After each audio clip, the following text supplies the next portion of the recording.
Kyle, you're on fire. You are. And Louise, thank you. Okay, so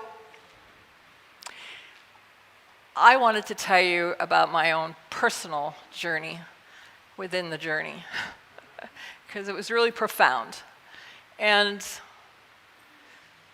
it was interesting because this whole thing, I realized that when you're a leader in a leadership position, you are taking care of everybody. That's what you do, right?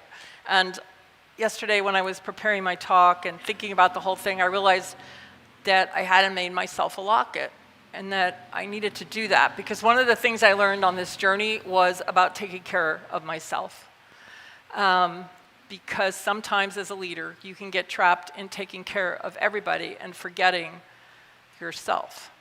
So as far as being open at the top, which is the title of this talk today, this message, I had to really be open at the top. Because life happens, what's that saying? Life happens when you're making plans. When you're making plans, that life happens, or however that goes. And I made a lot of plans for this journey of how I saw how it was going to turn out. And for the first time in 10 years, the Sadasivanatha Swami had to cancel our appointment with him.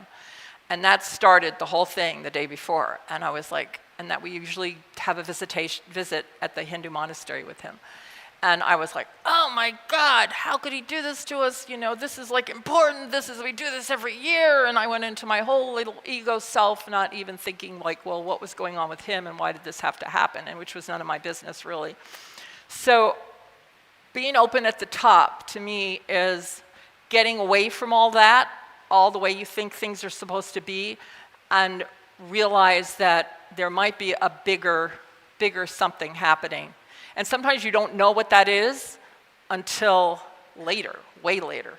And some of the things that happen on the journey, I don't know why they happened, but I know the way I thought things should be, and they weren't. So I have to accept that and be open to more illumination. But as Patrick was saying, if you close yourself down and say, oh, it's got to be this way, or, then you're not going to be open to what is the greater wisdom, what is this really about. And Dr. James was supposed to teach the 5 questions while he was here. And the first question is, why am I here? When something is happening, you ask yourself, why am I here? With this happening right here and right now. And if you can be open to get the answer to that question, you're able to move forward instead of just saying, why am I here? I can't believe this is happening to me. You know, how we do. I do at least. Anyway.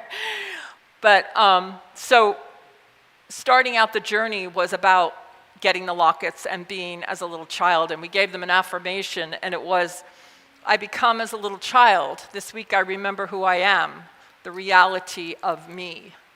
And I think that you can't remember who you are if you're stuck in your head with all the things that you think should be happening, right? So if you can look within for your answers and stop projecting them out on other people and what they're not doing for you and all of that, which I can do too, then you will open up to more wisdom, more understanding, more compassion, all of that. I'm getting ready to teach this book, Radical Acceptance, in November, and that's what that book is all about. It's about being compassionate with yourself, with others, but with yourself. When you feel like you're doing something that's really, oh, how could I have done that? How could that have happened to me? All of that. You become more compassionate with yourself and allow yourself to open up to what that is. So we ended up making lei. I couldn't have thinking of a better exercise after they baked in the sun all morning long on a beautiful tour with Saber Kauka to come back to this cool lanai instead of going to the monastery and making their own lei for their journey on Sunday, and also making one for her. So I was like, what could have been more perfect than sitting there? Because they had community, they had the opportunity for healing, they had a lot of things happening making those lay.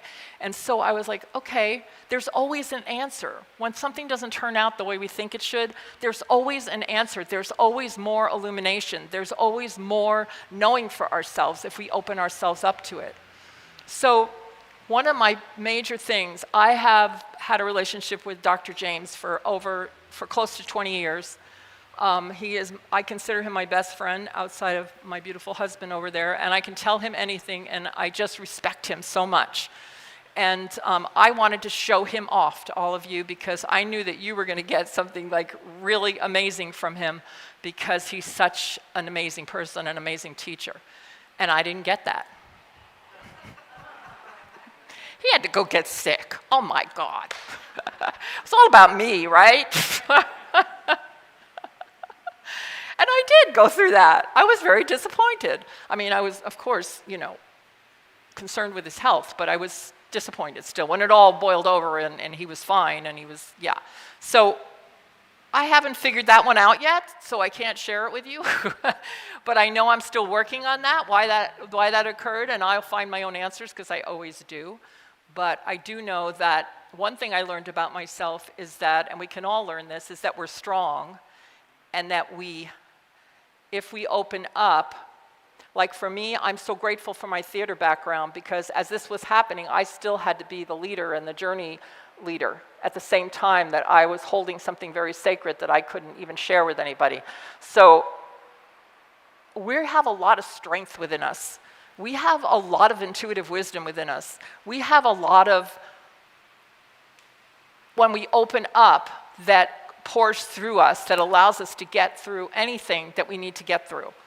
And so it's not about life. I want to say that about this teaching because it's not, people come to this teaching and they think that they're going to get rich quick or they're going to think straight and then this is going to happen, they're going to find the right mate and everything's going to be hunky-dory. It doesn't work that way.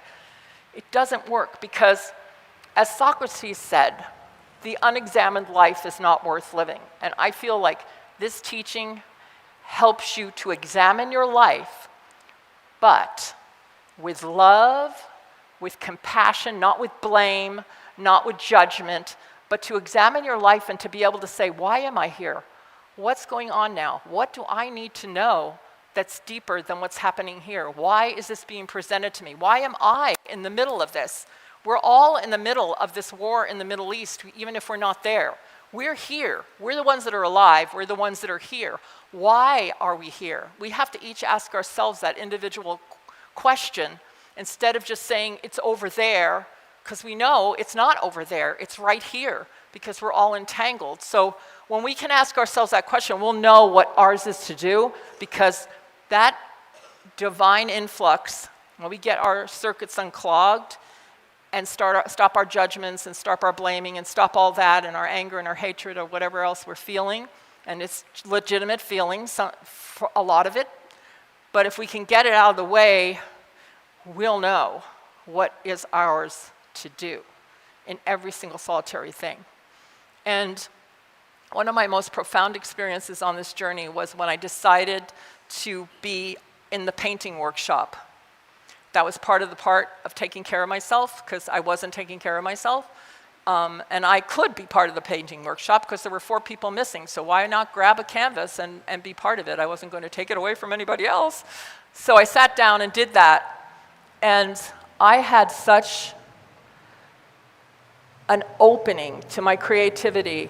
Not that I did the greatest painting in the whole world, but that I allowed myself to be open to that without judgment and to be part of that, part of myself.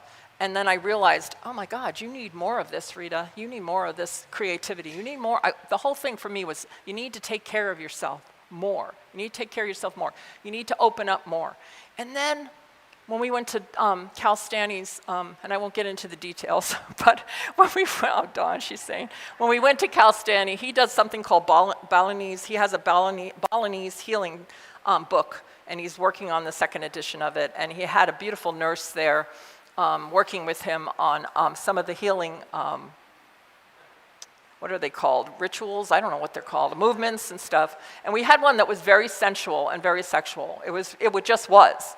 And we all just, it was amazing what happened because we all opened up, not to like being sexy or whatever, we opened up to that was okay. That it was okay. We don't talk about sexuality very much from a pulpit or whatever, but we got that it was okay, that we are sensual, sexual beings. And it was just like, just an opening to say, it's good, it's all good, it's all love, it's all who we are. We're a whole person. We're not just some little person trying to be good in the world and trying to be the best of whatever we think we are. We are these whole expansive beings. And when we can open up to that, I know that the sky is the limit. So I'm just grateful. I'm grateful to these beautiful journeyers and all the ones that have left, how they all just said, yeah, I'm going to go deep. I'm going to do it. And they did. They dove in. And that's what it's about. And oh, yeah, you know what else happened? At one point, I was going to not do another sacred journey because I was like, this is not the way it's done. Maybe 10 years is enough and blah, blah, blah. And then I'm serious. This is what goes on in my mind. Okay? Maybe not that angry, but, you know. And then I realized that I was letting everything that was happening on the outside color what I really wanted to do. I was letting every single solitary experience everybody else was having color what I really felt. Now, I would have known that if I didn't take a deep breath, go in and say, what's really happening here, Rita? Why are you here? And I believe it was to remember who I am, that I'm a powerful leader, that this is my vocation, this is what I do, this is what I love, and I need to keep doing it. I need to let it show up in the best way that it's going to show up for everybody, not just for me. But I need to stop when I start looking out. When you start looking out and thinking that's not working and that's not working and what, when you can just take a deep breath and say, what is my intention really? And am I being sincere to that? Am I being truthful with myself? Then divine wisdom pours through you and lets you know what yours is to do. So I just invite you, even though you weren't on the sacred journey of ours, that you can take that time to remember who you are, to take that time with yourself for meditation or nurturing yourself or whatever it looks like to you, to delve deep when things are happening in your life and to allow yourself to love yourself, allow yourself to accept the good, allow yourself to accept the caring from other people, whatever that is. Allow yourself especially to care for yourself when you're in those positions where you feel like it's out there somewhere.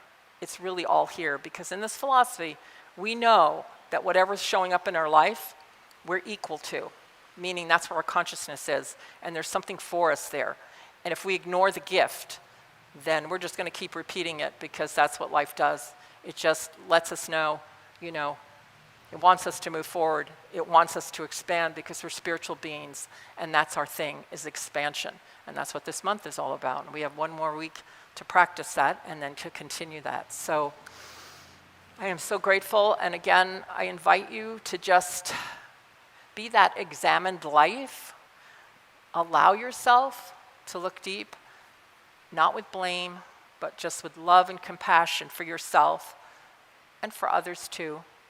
And to allow yourself to open up what could possibly be happening that's beyond what you're seeing. So thank you. Namaste.